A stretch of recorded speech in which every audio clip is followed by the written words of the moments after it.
Chair calls Mindy Tackett. Show you Yes. registered to testify on behalf of yourself on the revised congressional redistricting plan. Is that correct? Correct. Please give us your testimony. So I am here to tell all of you exactly what I told the Texas Senate, word for word. Texans do not want this. Trump wants this. Mid-decade redistricting is a blatant, racist power grab. It undermines fair representation and rigs the rules to erase the voices of black and brown communities in order to keep politicians who support white Christian nationalism in power.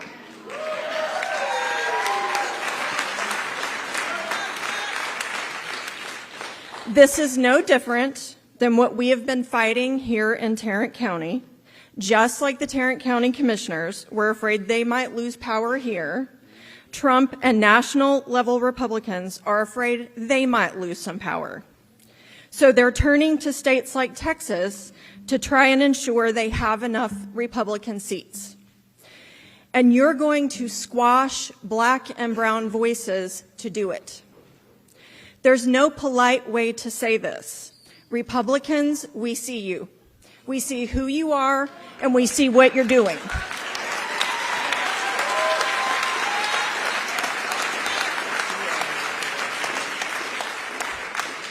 You're shameless, power-hungry bootlickers for Trump.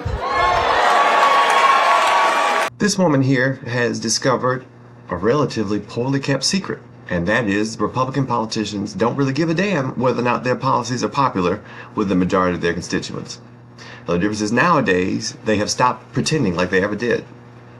You may ask yourself, well, how on earth do they plan on keep getting reelected if they keep passing policies that are so deeply unpopular?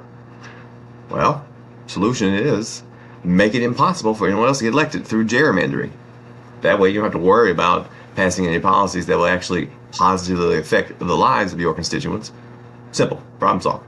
What the Republicans are doing in Texas is not mid-cycle redistricting. It is not even gerrymandering. They already gerrymandered this map. The 2021 map that the Republicans drew in Texas is a gerrymander. I know because my law firm and I are suing them over that map. It violates the rights of black and Hispanic voters.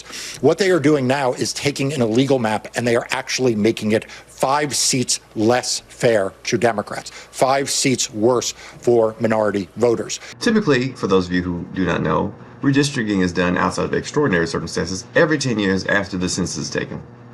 Texas Republicans have just decided, well, what if we just do it now? Why don't we just redistrict in the middle of nowhere right before the midterm election to give us an extra 5-seat advantage so that Donald Trump can keep the House? And in the era of the Trump administration literally denying due process at a whim and deporting United States citizens, why not? And the gentleman on MSNBC is absolutely correct that if Texas gets away with this, this will cause a cascading effect across the nation. Republican states everywhere will immediately start redistricting because fundamentally they do not value our democracy. As a matter of course, they set out to disenfranchise voters because they're absolutely terrified of them. I wanted to say something about the maps coming out of Texas, which you may have seen, a GOP plan to gerrymander and redistrict to give themselves an advantage in the next election. Obviously, this is unfair, it's undemocratic, it needs to be opposed, but it also tells us something very important that's actually encouraging. What it shows is that Republicans believe that they will lose Congress unless they change the maps before the next election. Wholly undemocratic. Secretary Buttigieg is absolutely correct. You think Republicans don't realize that kicking millions of people off their health insurance and food benefits is going to go over like a lead balloon? They know this. That's why they're going to try everything humanly possible, and some things even beyond that, to keep power out of the hands of the electorate. But don't just take my word and Pete Buttigieg's word for it. Ask the man himself. President Trump expressed his support for the redistricting. 5, I think we get 5, and there could be some other states. We're going to get another 3 or 4 or 5 in addition. Texas would be the biggest one, and that'll be 5. No, just a very simple redrawing. We pick up 5 seats. You know, the best thing about Donald Trump is that he has absolutely no idea what he's supposed to say in any given moment. So he's constantly saying the quiet part out loud.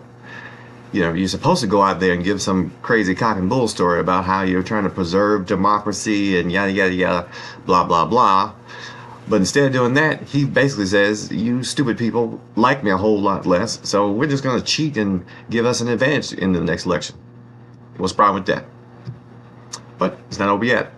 Because the game is rigged. We already know this way the situation's going to be. Many of you that are Republicans that are looking at you, you guys understand the game. You got to get Trump's endorsement. That's the name of the game to be a Republican nowadays. And you know very clearly that Trump told every single one of you that he needs 5 seats. There will be a retaliation for that. You've seen states like California say that they will gerrymander Republicans out of their states. This is clearly a disaster waiting to happen for Republicans. Here Gavin Newsom is reminding them that there are such a thing as blue states where Democrats are in control and they can pull the same crazy move that Republicans are trying to pull in Texas. So this is the part where we enter a game of chicken over our democracy. What's so interesting about how blue that is, that was done by an independent redistricting commission. That's the difference. We tried to play by a higher value system. It's about formal authority. It's also about moral authority. We tried to do both and. Yeah. I've long supported independent redistricting. I can't stand these gerrymandered districts. I can't stand the fact that we're trying to find, it's, everything about gerrymandering needs to be addressed nationally. Gavin Newsom is an excellent candidate to engage in this crazy fight because he's already proven himself perfectly willing to go head to head with President Trump and our walking punchline of a vice president and all their tomfoolery. So if they want a war, I'm sure Gavin Newsom will be perfectly happy giving them one. Now, gerrymandering does indeed happen all over the place, but it is particularly egregious in states with high concentration of black populace, like my home state of Alabama. Alabama's congressional map had only 1 majority black district out of 7, despite the fact that black residents make up 27% of the state's population. But today, after not 1 but 2 Supreme Court rulings and a court-appointed special master, Alabama has been forced to adopt a new congressional map with a 2nd majority black district. And that map will be in effect for next year's election. Now, in Alabama, our maps had to go all the way up to the Supreme Court because the Republicans in the state have successfully, for decades, concentrated this state's 27% black voting population all into 1 out of 7 congressional districts that we have in the state. Clearly anti-democratic, clearly racist, overtly so, so much so that this Supreme Court, Donald Trump's Supreme Court, told Alabama Republicans in our House and Senate that you must go back and redraw the districts such that there are 2 and not 1 majority-minority districts, which gained the Democrats an extra seat in Congress, which certainly did not sit well for Republicans in our state and is definitely in the back of the minds of Republicans all across the nation. So you can imagine something like that would definitely prompt the Texas Republicans to do something like they're trying to do. It is time that Democrats not just match this, but actually make it clear that they will not only play what the Republican game they're playing, but actually exceed it. So I think every Democratic state that is controlled by Democrats needs to be looking right now at redrawing their maps beyond the 5 seats that Republicans are gaining in Texas. Because if they only try to match what Republicans are doing in Texas, Ron DeSantis will show up in Florida. The governor of Missouri is already looking at redistricting. Of course, Ohio Republicans have said they may redistrict. So Democrats need to put on the table that they will play as hard or harder with every tool available to them, with a goal not of having both sides gerrymander the country into oblivion, but rather to try to back the Republicans down. Mark Elias is absolutely correct. If we don't fight back on this issue specifically, we might as well pack up the whole ball game. Republicans don't give a damn about democracy. In fact, they do not like it. They've been steadily strangling it since the days of the Mastodon. And we only have a democracy for as long as we're willing to fight for it. While they're closing polling places in minority areas and passing strict and exclusive voter ID laws and redistricting and purging polling lists, we cannot be caught on the back foot. Democrats need a fight and a game plan going forward, or it's lights out, especially in the era of Trump. We got to win in Alabama, of all places. It just took a little fight back.